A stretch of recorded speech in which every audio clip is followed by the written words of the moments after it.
Ô gente, na aula passada eu conversei com você sobre o critério de falha por escoamento na montagem dos parafusos que são usados em juntas parafusadas. E daí na aula passada eu apresentei formalmente os macrofenômenos físicos que compõem a fase de montagem das juntas parafusadas. E eu sei que a gente já tem um mantra na disciplina de elementos de máquinas, que é um mantra destinado à prevenção de falhas. Ele é o seguinte: para uma peça não falhar, a tensão atuante tem que ser menor ou igual à tensão admissível. Só que agora, gente, tem um mantra destinado à fase de montagem de juntas parafusadas. E esse mantra é tão importante e marcante que eu pedi para o locutor fazer uma narração para ele. Então, deixa eu colocar aqui a locução, por favor. Vai lá. Mantra de montagem de parafusos. Legal demais. Olha só, durante a montagem a gente usa uma ferramenta de montagem para dar torque de aperto nos parafusos. O nome desse torque é torque de aperto, e a pessoa que deu esse nome foi muito criativa, não é verdade? A variável que contabiliza esse torque é chamada de TAP. Daí os parafusos comprimem as chapas com uma força de compressão chamada força de aperto.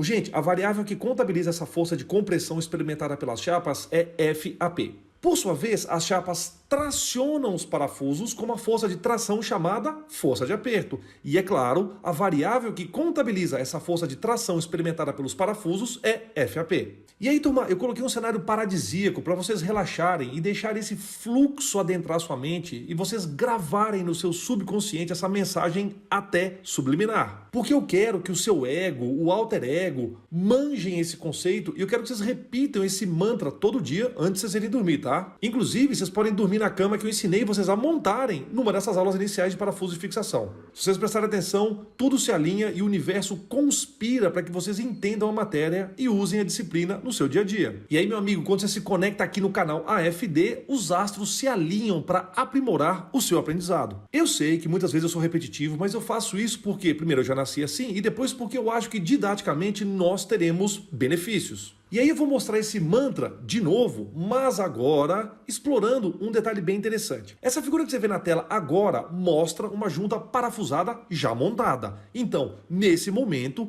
não tem a ação do torque de aperto, tá? O torque de aperto já foi aplicado, porque a junta já foi montada. E por enquanto não existe a ação de forças externas. E também não temos a ação de momentos externos. E aí, para seguir essa linha astrológica dada pela foto do slide passado, esse momento da junta é como se fosse um momento de transição, porque ela já foi montada, unida por uma força esotérica do torque de aperto e está aguardando que haja uma conjunção energética e as forças e momentos externos venham a agir sobre essa junta. Agora, turma, falando sério, nesse momento, após a montagem, não temos a ação de forças e momentos externos. Então, se eu quiser analisar o panorama de forças na junta parafusada, eu preciso fazer um diagrama de corpo livre. E, é claro, para fazer um diagrama de corpo livre, eu preciso separar os corpos e daí marcar as forças recebidas pelos mesmos. Então, eu vou primeiramente aqui separar os corpos. Agora, eu vou marcar as forças recebidas pelos componentes da junta parafusada. Ô turma, de novo, a gente sabe que as chapas estão comprimidas e os parafusos estão tracionados. Ambos estão em equilíbrio estático, então a força de compressão das chapas é igual à força de tração nos parafusos.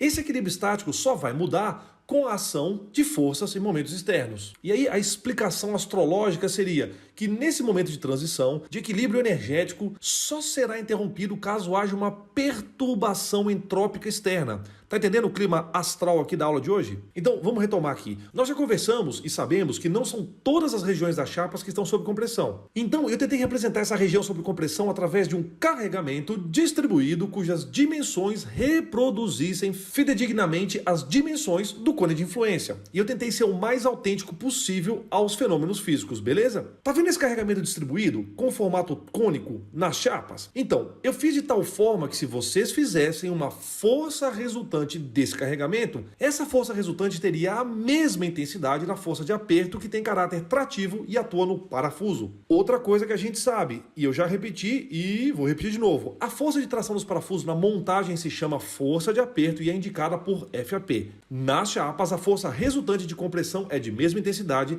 se chama força de aperto e também, obviamente, é indicada por FAP. Essas forças são iguais porque a junta parafusada, nesse momento pós-montagem, está em equilíbrio estático. E aí nas chapas a gente sabe que tem uma região que está comprimida e por isso que eu usei o carregamento distribuído em formato cônico. Só que a gente sabe que na chapa não tem ação de força pontual. Eu só fiz essa representação para ser didático com vocês. Ainda sobre a terminologia empregada, eu quero abordar outros dois detalhes. O primeiro deles é que em diversas fontes de consulta, a força de aperto é também chamada de pré-carga. São dois termos diferentes para a gente identificar o mesmo aspecto e por isso eu já deixei esse sinônimo indicado no título desse slide. E também, para efeito de sugestão de estudo e de pesquisa de vocês, eu quero explicar que em inglês a força de aperto é chamada de clamping force. E é óbvio que em inglês pré-carga seria traduzido por preload. E aí eu aproveito para ressaltar que parafusos estão sob tração e chapas estão sob compressão depois da montagem. Ô turma, e não se deixem ludibriar pelo fato do meu enredo estar falando sobre a montagem de juntas nesse momento. Eu digo isso porque a montagem deve ser feita para que a junta suporte as cargas externas, não é verdade? E aí eu acabo usando todo o meu arsenal de persuasão e fico dando ênfase à fase de montagem porque eu optei por apresentar o tema para vocês usando um enredo linear. Porque no curso de parafuso e fixação, eu falo primeiro da montagem de juntas parafusadas, porque é isso que acontece primeiro. Eu digo cronologicamente falando, a gente tem que primeiro montar a junta parafusada para que ela possa ser colocada em operação. Mas é muito importante vocês entenderem que a junta parafusada vai ser utilizada em operação e ela estará sujeita à ação de forças e momentos externos. Por causa disso, a montagem dessa junta parafusada deve ser feita de tal maneira que a junta parafusada seja capaz de suportar as condições de operação. Então, se vocês pensarem bem, é a operação quem dita a intensidade da força de aperto ou também da pré-carga que deve ser aplicada na montagem nas juntas parafusadas. Faz sentido isso? E aí eu tirei essa figura desse canal do YouTube que é muito interessante, ele se chama The Efficient Engineer. Vamos fazer uma visita rápida para esse canal. Tá aqui, ó. Eles têm uma série de vídeos muito interessantes sobre conceitos de engenharia. Inclusive, se vocês prestarem atenção, eles não têm muitos vídeos, mas eu confesso a vocês que todos eles são muito bons. Ô turma, então a gente tem que projetar a junta parafusada para que ela possa suportar as cargas e as forças externas. Então, se houver uma carga externa muito elevada, por exemplo, além de selecionar adequadamente os elementos da junta parafusada, eu preciso aplicar uma pré-carga ou uma força de aperto elevada nos parafusos. Isso é bastante intuitivo, não é verdade? Portanto, eu acredito que eu posso considerar que vocês intuitivamente entendem que uma pré-carga alta é muito desejável em conexões parafusadas que suportam cargas elevadas. E aí o que eu quero discutir com vocês a partir de agora é que vocês considerem meios de garantir que a pré-carga seja realmente desenvolvida quando essas peças forem montadas. E aí o que eu quero fazer com vocês agora é explicar e justificar aquela expressão do torque de aperto em função da força de aperto, do diâmetro do parafuso e do K de aperto. E na verdade eu quero explicar para vocês a origem do K de aperto, que é chamado a constante de aperto ou fator de torque. Ô, gente, no livro do Shigley, o que eu vou mostrar para vocês agora está integralmente deduzido. E eu vou mostrar esse conceito de uma forma um pouco mais didática e experimental, mas sem entrar em muitos detalhes. Nessa foto que vocês estão vendo, eu apresento um equipamento de teste de fixadores. Esse equipamento é utilizado para análise de juntas parafusadas, ou para testar lotes de parafusos e ou para fazer verificações de qualidade de elementos de fixação. Esse equipamento ele é capaz de medir coeficiente de atrito, quantidade de torque aplicado versus a tensão gerada no parafuso, dentre outras variáveis. O meu objetivo aqui não é destrinchar o que o equipamento faz, e sim explicar para vocês experimentalmente um conceito que, como eu já disse, está deduzido integralmente no livro do Shigley, que é o conceito da constante de aperto, chamada KAP, que inclusive é o título desse slide. Então vamos supor que um parafuso de diâmetro nominal conhecido foi testado nesse equipamento. Olha só, é bem fácil a gente medir qual o torque de aperto foi aplicado em uma junta parafusada, correto? A gente pode fazer isso através de um torquímetro ou até mesmo através desse próprio equipamento. Só que aí, ainda através desse equipamento, a gente consegue medir qual foi a força de aperto gerada no parafuso. Não preciso falar para vocês que a força de aperto no parafuso é de tração, né? Que inclusive é igual estaticamente à força de aperto de compressão aplicada nas chapas depois do aperto, certo? Eu não preciso falar isso, né? Só que eu acabei falando, né? Incrível. Já que eu comecei a fase de repetição, vou repetir também que eu estou fazendo essa explicação do K de aperto de uma forma intuitiva e empírica. Mas pensa aqui comigo, se eu multiplicar a força de aperto pelo diâmetro do parafuso, vocês concordam comigo que eu estou falando sobre um momento, não é verdade? Porque eu estou multiplicando uma força por uma distância. Então, tecnicamente, eu tenho dois momentos que são conhecidos. O primeiro deles é o torque de aperto que foi medido e o outro é um momento que foi calculado. Mesmo que aparentemente não tenha sentido físico, físico, eu posso dividir um momento pelo outro e calcular uma constante que relaciona esses dois resultados. Essa constante é chamada de KAP. Pela terceira vez, nesse slide, eu repito, tem uma dedução teórica que mostra como é que a gente pode calcular essa constante no livro do Shigley. Mas ela pode ser medida experimentalmente e pode ser confrontada com esses valores analíticos que estão no livro do Shigley e que também estão num artigo que eu vou te mostrar daqui a pouquinho. E aí, como eu não aguento, eu vou abrir rapidamente o livro do Shigley na seção 8.8 e vou te mostrar essa dedução. Vamos lá, com o Shigley aberto, eu vou para a seção 8.8 do livro, que trata da relação do torque de aperto com a força de aperto. Tem várias deduções feitas aqui, obviamente com nomenclaturas ligeiramente distintas da nossa, mas a constatação é exatamente a mesma. Vamos dar uma olhadinha aqui, por favor, na equação 8,27. Na nossa nomenclatura, ela equivale ao torque de aperto, é igual ao K de aperto, vezes a força de aperto, vezes o diâmetro. E aí o Shigley faz algumas outras considerações e apresenta na página seguinte uma tabela experimental para diversas condições de projeto, que é essa tabela 8-15. Notem, por favor, que de acordo com a tabela do Shigley, o K de aperto varia entre 0,09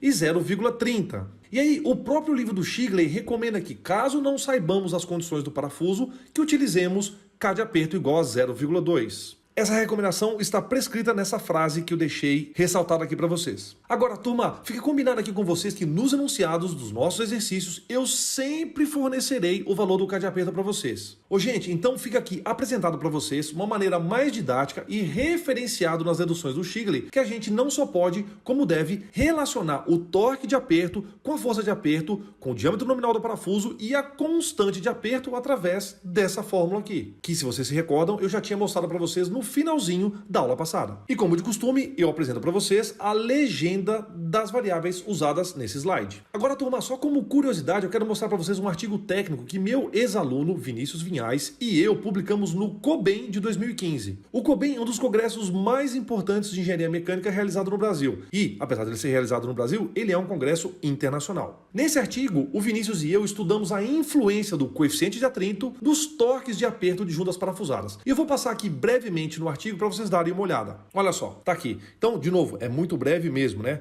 Eu estou mostrando para vocês aqui qual foi a fundamentação teórica que nós fizemos. Inclusive, nesse caso, a gente usou os livros do Norton, os livros do Collins e também citamos o Shigley. Então, eu mostro para vocês aqui justamente aquilo que já foi mostrado, que é a dedução teórica e analítica do K de aperto. Se vocês olharem essa equação 3, o K de aperto está aqui, ó, dentro desses colchetes. E aí nós temos a mesma fórmula, né? Torque de aperto é o K de aperto, vezes a força de aperto, vezes o diâmetro nominal do parafuso. Pois bem, e aí a gente fez algumas avaliações experimentais utilizando esse equipamento que estava disponível na Cummins, e aí a gente fez alguns estudos utilizando juntas parafusadas. Então, só para mostrar para vocês que esse tema é bem interessante e muito importante, principalmente no que se refere a juntas parafusadas. Resumindo, turma, a gente pode então usar essa expressão expandida do critério de escoamento de parafusos durante a montagem. Eu recordo a vocês que durante a montagem o parafuso não pode escoar. O parafuso é um componente estrutural que está sujeito ao mesmo tempo ao torque de aperto chamado TAP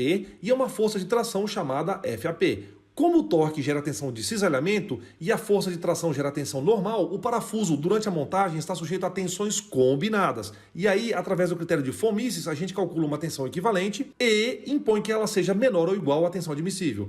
E para que não haja falha na montagem, matematicamente, esse coeficiente de segurança, NAP, deve ser maior ou igual a 1. Chamo só a atenção de vocês que esta expressão aqui em cima no numerador nada mais é do que a expressão que permite o cálculo do torque de aperto. Tá legal? Então, eu posso encerrar essa aula, só que eu quero comentar brevemente que existem parafusos que são projetados para serem montados na zona plástica. Por isso, durante a montagem, esses parafusos, além do torque de aperto, recebem um torque angular. Eu insisto, tanto o torque de aperto quanto o torque angular devem ser especificados pelo fabricante. E a consequência é a seguinte, turma, como esses parafusos exibem uma deformação plástica permanente depois da montagem, quando a gente tiver que eventualmente fazer a manutenção desses parafusos, eles devem ser descartados. Eu até gostaria de falar mais para vocês sobre essas aplicações específicas, só que aí o curso ficaria muito extenso. Então, eu vou encerrar essa aula por aqui e na próxima aula eu pretendo falar com vocês sobre ferramentas de montagem. Até logo!